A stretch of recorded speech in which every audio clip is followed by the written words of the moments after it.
행복한 사람들의 얘기가 있는 스토리 월십 행복 토크에 오신 여러분을 진심으로 환영합니다.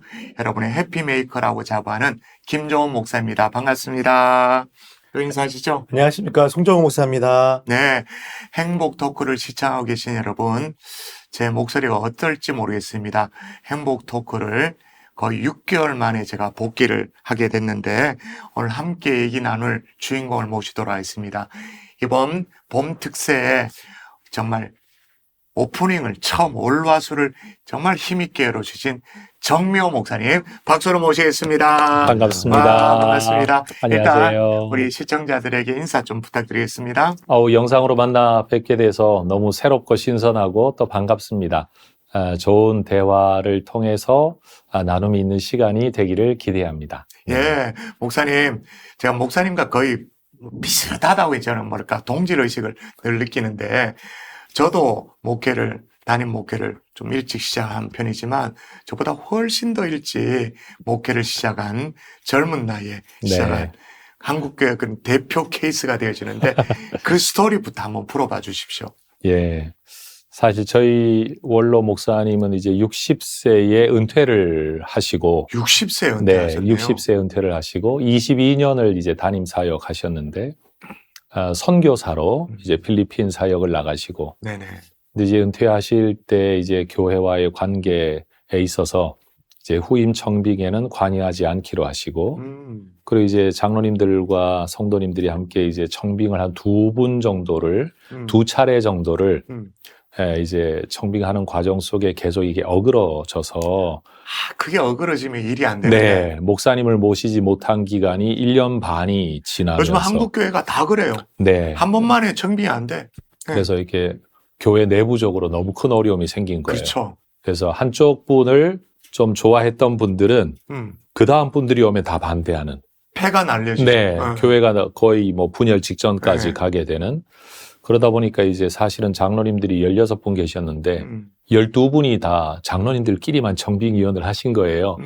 근데 이 과정이 다 어그러지니까 안수 집사님이나 권사님 집사님들이 좀 반발하셔가지고 책임지라고 책임지셔야 된다. 그리고 실제로 휴직 당하시고 제가 지금 이렇게 표현하지만 휴직을 당했다는 말 속에 교회가 얼마나 내부적으로 그렇죠. 어려웠는가가 느껴지죠. 그래서 이제 그 다음에는 뭐 시무 장로님, 원로 장로님, 시무 권사님, 안수 집사님, 서리 집사님, 청년부 회장까지 들어오는 새로운 청빙위원회를 구성을 해서 그 이전에는 청빙 조건이 50세 이상이어야 됩니다. 원로 목사님 안 시키려고. 그 다음에 박사여야 됩니다. 현직 담임 목사님이셔야 됩니다.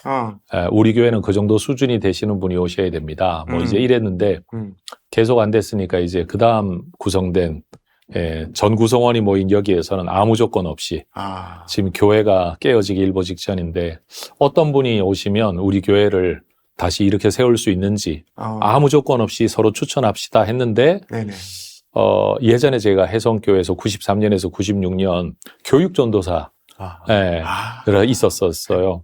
그러니까 저랑 비슷한 케이스라는 거죠. 그때 어떤 한 분이 이제 저를 이제 추천을 한 거예요. 추천하게 된 이유도 재밌죠. 예전에 우리 교회에 이런 전도사님이 계셨는데 예배 캠페인을 하면서 예배 시간 늦은 부장 장로하고 선생님들 애들을 다 문 밖에 세워놓고 예배드렸던 그 깡다구가 있는 전도사님이 한 분 계신다. 그런 분이 오시면 우리 잡을 수 있지 않겠냐. 깡다구.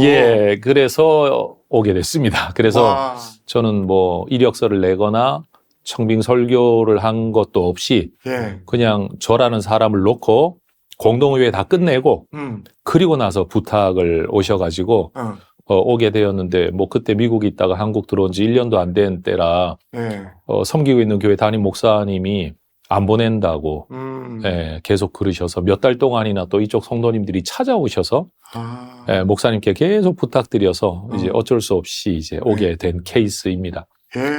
그래서 그게 몇 년도죠, 그러니까? 2005년이죠. 목사님 그때 연세가 만 34살 11개월. 만 35. 그러셨구나. 일대입니다. 그때 또 우리 몇 년 전에 교육자들끼리 모인 자리에서 우리 교회 집에 오셨을 때 그때는 앉아서 세계를 본다라는 그런 시간에 아주 유명한 얘기 해주셨잖아요. 그 청빙을 정하러 오신 분들에게 선발하려고 하지 마시고 청빙하십시오. 예. 그래서 저는 사실은 오고 싶은 마음이 없었던, 예, 제가 교육전도사로 있을 때 저희 원로 목사님, 이 담임 목사님으로 사역하실 때 네네. 너무 힘들어하는 걸 너무 많이 봐서 사실 평생의 고생을 하셨거든요. 네네네. 그러니까 굳이 내가 여기 갈 이유는 없고 지금 섬기고 있는 교회도 막 성장하는 수천 명의 교회로 성장하는 교회에 목사님이 저를 또 굉장히 귀하게 보시고 아껴주시고 뭐 최후에는 뭐 교회를 개척시키든지 뭔가를 하겠다는 약속까지 이제 하신 상황이라 저는 거기에 이제 제 인생을 올인 이제 하겠다고 마음 먹고 있는데 갑자기 오신 거라서 그래서 저는 여기 올 마음 없이 그냥 마음에 있는 말을 했죠. 목사님들을 이력서 보고 선발하려고 하지 말고 진짜 이 교회를 살릴 수 있는 분을 찾아가서 모셔오는 겁니다. 그게 청빙입니다. 청하여 모셔오는 거. 그게 청빙입니다. 그랬더니만 이분들이 그 이야기를 듣고서는 저한테 그렇게 해버린 거죠. 예, 그러니 말은 뱉었는데 이게 나중에 부담으로 와서 그래서 사실 이런 전통교회보다는 개척을 하고 싶은 마음이 더 많았었거든요. 소신껏 좀 일해보고 싶다라는 젊은 마음에. 근데 이제 벌써 와서 이제 횟수로 20년째가 되었습니다. 그럼 목사님 이렇게 처음 청빙 되시고 네. 어떠한 비전을 가지고 목회하셨는지 또 그 현실이 또 어땠는지 듣고 싶습니다. 사실은 비전은 없었어요. 뭐 제가 담임을 준비하고 있던 상황이 전혀 아니었기 때문에 오히려 떠나올 때 교회 목사님께는 말씀드렸죠. 목사님, 너 가면 쫓겨난다 라는 말씀을 저희 이 교회가 속해 있는 노회의 친구 목사님들께 다 전화를 했더니 야, 그런 젊은 목사가 와서 못 살아남아 안 돼. 그 교회 힘들어. 앞에 목사님도 사실은 좀 모양은 그렇지만 안 좋은 케이스야. 이제 그러니까 목사님이 저를 아끼셔서 이제 안 보내시려고. 그래서 제가 기도하다가 마지막 부담에는 제가 쫓겨나겠습니다. 대신 쫓겨나면 저 다시 받아주십시오. 예, 쫓겨날 각오로 제가 가겠습니다. 라고 이제 말씀을 드렸었기 때문에 저는 뭐 여기서 성공하겠다, 잘 되겠다, 뭐 오래 사역하겠다는 것보다 다음 분이 오실 때까지 한 번의 희생타로 내가 사역을 해야 되겠다는 각오를 가지고 간 거죠. 그러니 거기에 무슨 비전보다는 좀 어그러진 부분들을 바로잡고 그냥 그 정비하는 느낌으로 사역을 해야 되겠다라고 거의 한 텀을 저는 보낸 것 같아요. 그렇군요. 근데 여기까지 왔네요. 원래 목회 몇 년이신죠? 20년 차입니다. 예. 네. 그렇게 쭉 목회를 해 오시면서 좌충우돌 하시기도 하고 내면적인 갈등도 꽤 있으셨을 것 같은데 네. 하나님이 특별히 주신 위로의 말씀이나 그런 어떤 에피소드가 있다면 좀 말씀해 주시겠어요? 저는 지금도 저희 교인들한테 설교하는 많은 주제 중에 핵심 키워드가 이 태도라는 단어를 중요하게 여기는데요. 성공은 내 손에 달려있지 않지만 태도는 내가 지켜야 되는 거다. 네, 하나님도 아브라함이 아들 바치라고 할 때 순종하려는 태도만 보시고 또 다윗도 성전을 지은 게 아니라 지으려는 마음을 보시고 복을 주셨으니까 제가 아는 한 성공과 열매는 내 손에 없다. 내가 하나님 앞에 중심 하나 바로 끝까지 지키면 하나님 내 삶 책임지신다. 이제 그거 하나 붙들고 버텨왔는데 실제로 하나님은 참 많은 열매와 은혜를 주신 것 같아요. 그래서 저는 성도들한테 간증적으로 가르치는 내용이 태도, 믿음은 태도입니다.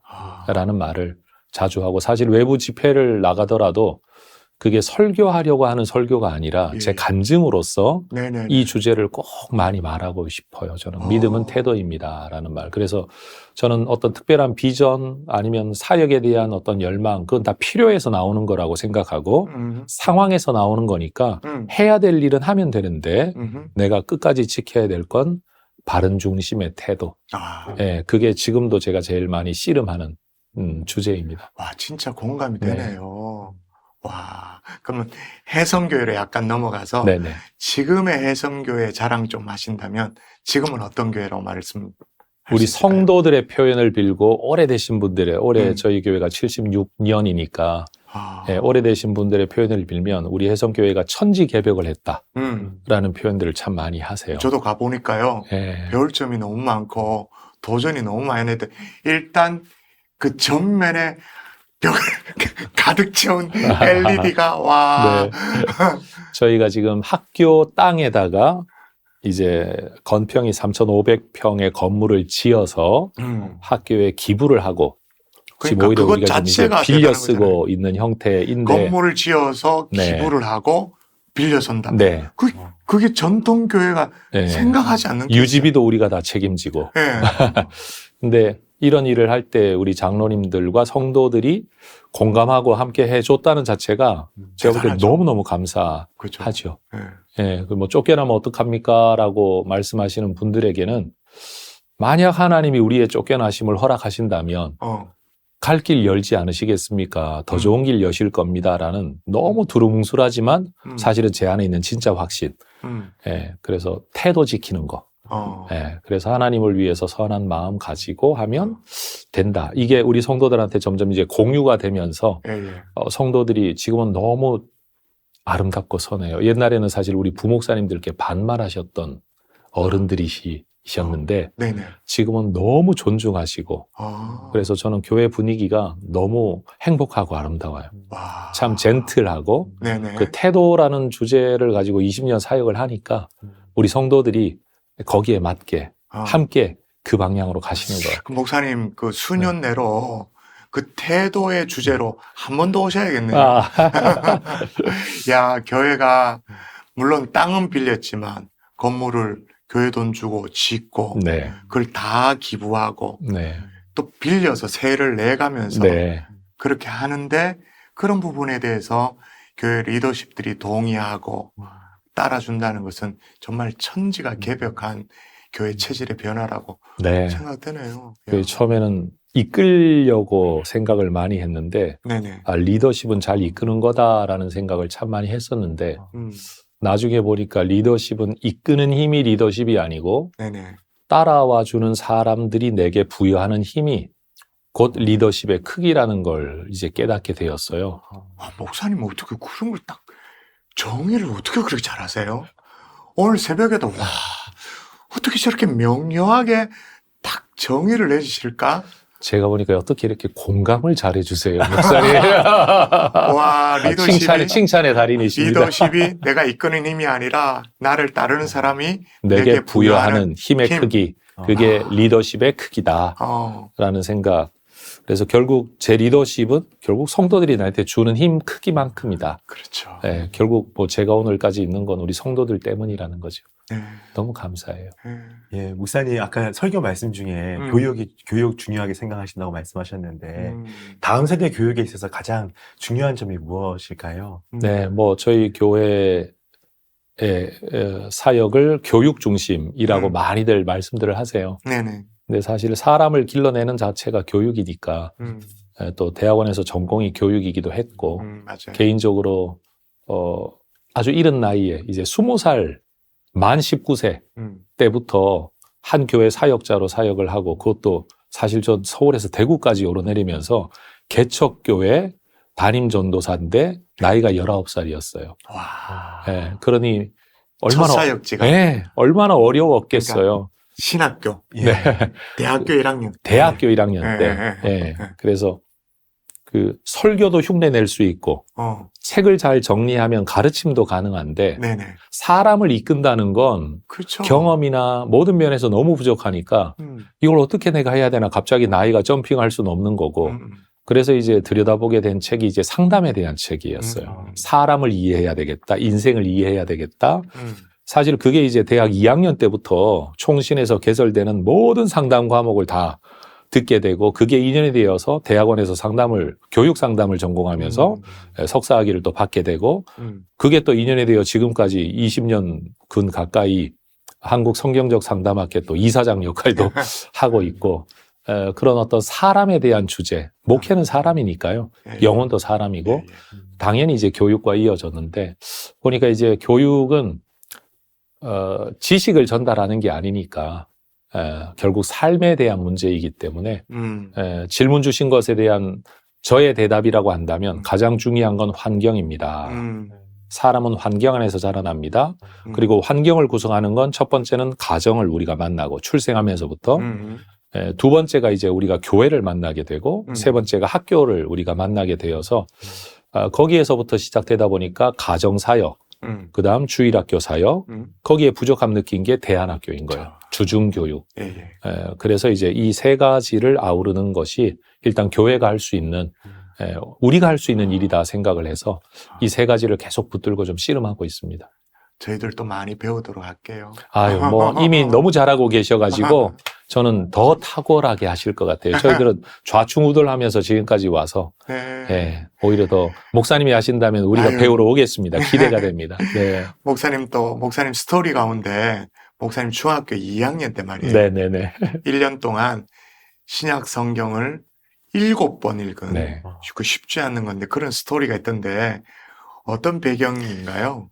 제가 대구에 오니까 너무 반가워요. 제가 대구 출신이잖아요. 제가 네네. 시민중학교 출신이에요. 예. 근데 그때만 해도 저희 집안이 종교가 없어서. 근데 대구 사람들 다 그렇잖아요. 기본적인 불교 배경에 가공상 때문에. 무속적인 배경. 이게 뭐 저희 집안 배경이니까 당연히 그렇게 자라났는데 중학교를 들어가니까 학교 담임 선생님께서 네네. 반에서 성적 좀 괜찮고 네네. 품행 괜찮고 네. 종교는 없는 딱 2명씩을 뽑아서 불교 학생회 가입을 시키시는 게 담임 선생님들의 주어진 과업이셨나 봐요. 학교가 그래서 그렇게. 네네, 불교 학교니까. 그렇지. 그래서 어느 날 저한테 너 종교 있냐 없다 라고 말씀드렸더니 불교 학생회 한번 해보겠냐. 그래서 저는 아무 뭐 거부감도 없고 그래서 하겠습니다 하고 1년 내내 불교 학생회 활동을 했어요. 진언도 배우고 가부좌 틀고 앉아서 불경도 배우고 근데 이렇게 계속 배우면 배울수록 내 마음에 안 채워지는 어린 학생인데도 그런 게 이게 뭔가 진짜인 것 같지 않은 그런데 또 저희 누님들이 2분 계신데 누님들은 또 다 기독교 학교를 다니셨어요. 미션 스쿨을. 네, 그래서 교회 생활을 먼저 시작하셨는데 저한테 어느 날 전도를 하시는 거예요. 교회 한번 가보지 않겠냐. 그래서 우리 큰 누님의 전도를 받아서 중학교 2학년 때 연초였던 것 같아요. 그러니까 1학년 겨울 방학쯤 그렇게 이제 교회를 처음 갔는데 처음 간 그 예배 설교에서 신앙생활 잘하려면 성경을 읽어야 됩니다 말씀하시는데 저는 종교 활동을 해봤잖아요. 네네. 불교 학생회. 네네네. 그치. 불경도 읽어야 되고 어떤 종교든지 경전을 잘 읽어야 돼. 이게 이제 저는 이제 당연한 거라고 여겨졌으니까 그때 교회를 처음 갔을 때 그 파란 그렇죠. 표지에 기도원 협회에서 나오는 나오는 그 신약 성경을 선물로 주시더라고요. 그때는 뭐 성경을 돈 주고 사는 것도 조금 어려운 때라 그 신약 성경을 파란 표지를 받아 들고 이제 성경을 읽기 시작했는데 제가 어느 정도 열심히 읽었는가 하면 학교를 가면 이제 아침 시간에 성경을 읽는 거예요. 그 다음에 선생님들 오셔서 차렷 경례하면 요대로 넣었다가 불교 학생회. 그런데 이제 다시 차렷 경례하면 나가시면 다시 꺼내서 읽고 화장실도 안 가고 이제 학교 안에서는 아주 재밌는 이야기를 하지. 야, 불교 학생회가 성경 읽고 있다. 이제 그런 막 재미난 이야기. 근데 그 한 해 그런 식으로 열심히 성경을 읽었더니 그 중학교 2학년 연말이 되었을 때 7번을. 그렇게 읽고 나니까 어떻던가요? 그 헛헛함이 채워지던가요? 예. 그냥 저는 이렇게 믿어졌다. 저는 그래서 이게 성서주일에 제가 설교를 해야 되는데 저는 항상 말해요. 성경만 읽어도 믿음 생긴다. 아멘. 성경만 읽어도 삶의 방향이 보인다. 아멘. 그래서 원래는 제가 사관학교 지망생 그리고 우리 시대는 군사정권 시절에 자라나서 남자로서 출세하는 길은 사관학교 가고 관료가 되는 거. 뭐 그래야 나중에 공기업이라도 가는 것. 이게 이제 제 머릿속에도 박혀 있어서 일단 사관학교 가고 나중에 이제 정치하는 게 꿈이었었거든요. 근데 그 신약을 7번 읽는 과정 속에 제 마음속에 말씀을 전하라는 성경 구절이 얼마나 많습니까? 그쵸. 그러니까 이것도 확인해야 되겠네. 성경이 그렇게 말하니까. 그런데 그 다음 해가 되어서 성경을 또 읽으니까 둘 다 잘할 자신 없으면 하나를 택하려면 내가 뭘 해야 되지? 성경을 이야기하는 사람 돼야 되겠다.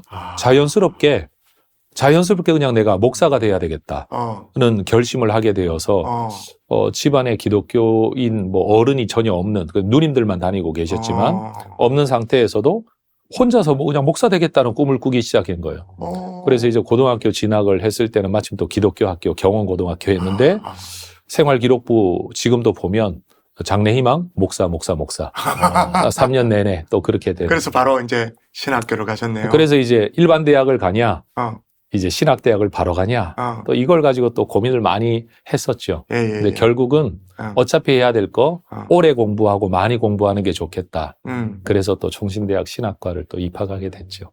아, 네. 그래서 저는 성경만 읽어도 음. 믿음이 생기고 삶의 길을 열 수 있다. 아멘. 네, 저는 믿습니다. 아멘. 네. 네, 목사님, 그 많은 부모님들이요, 방금 말씀하신 것처럼 세상에서 잘 돼야 하나님께 영광을 돌릴 수 있다, 이렇게 생각 많이 하시거든요. 하나님의 영광을 어떻게 이해해야 될까요? 네, 이번 집회 중에 말씀을 나누었지만 하나님의 영광은 내가 하나님께 뭔가를 드리는 게 아니라 하나님께서 당신을 우리 가운데 나타내시는 것. 전 이것을 하나님의 영광으로 정의를 합니다. 아멘. 그래서 하나님의 영광을 위해 산다는 것은 내가 뭘 돈 좀 벌고 출세해서 하나님을 위해 뭘 하는 게 아니라 내가 살아가는 삶 속에서 하나님이 함께 하심이 드러나는 것. 그게 하나님의 영광을 위한 삶이다. 라고 저는 이제 개념을 그렇게 정의하다가 보니까 내가 좋은 자리 있든 안 좋은 자리 있든 고생을 좀 더하든 덜하든 내 삶에서 하나님이 나타나면 그게 하나님의 영광을 위한 삶이 된다라고 저는 믿습니다. 그러니 그 신앙인들의 교묘함이 있잖아요. 그렇죠. 예를 들어 돈 많이 벌고 싶은 분들이 하는 기도, 하나님 내가 이 교회에서 11조 제일 많이 하게 해주세요. 근데 표면적으로는 11조 제일 많이 하는 건데 결국 이면은 내가 이 교회에서 제일 부자 되게 해주세요. 그렇죠. 라는 이게 신앙으로 포장되어진 죄성. 이 우리 그리스도인들이 가지고 있는 우리 이제 큰아들과 같은 모습인 것 같아요. 그래서 저는 하나님의 영광을 위해 산다라는 것은 하나님이 나를 통해 당신을 나타내실 수 있는 삶.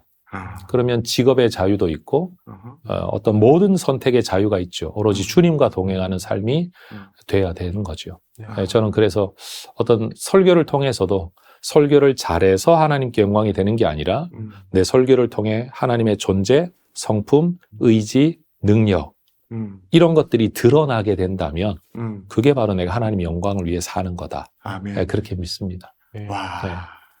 이제 마지막 질문으로 가야 될 시간이 된 것 같은데 네. 이게 지금 프로그램 이름이 행복 토크거든요. 네. 목사님에게 의한 행복이란 뭔가? 행복이란? 저는 자타가 공인하는 일 중독자입니다. 그래 저는 보이십니다. 일로 하나님을 섬긴다. 물론 존재로 하나님과 교제하고 이 일로 하나님을 섬긴다. 그래서 저는 하나님을 위해 의미 있는 일을 할 때 참 행복합니다. 네, 저에게 행복은 하나님을 위한 일입니다. 하나님을 위해서 열심히 달려가고 열심히 섬기는 것을 행복으로 여기시는 우리 정미호 목사님, 이번 봄 특세에 3일 동안 정말 행복한 시간들을 보냈는데 우리 성도님들 내일부터는 또 할렐루야 김수원 목사님과 함께 은혜의 시간들을 갖게 될 것 같습니다. 마지막으로 이제 인사를 드려야 될 텐데 목사님, 저희들이 이제 손을 내밀어서 이렇게 하나 둘 셋 하면 행복하세요 이렇게 인사합니다. 네. 하나 둘 셋 행복하세요.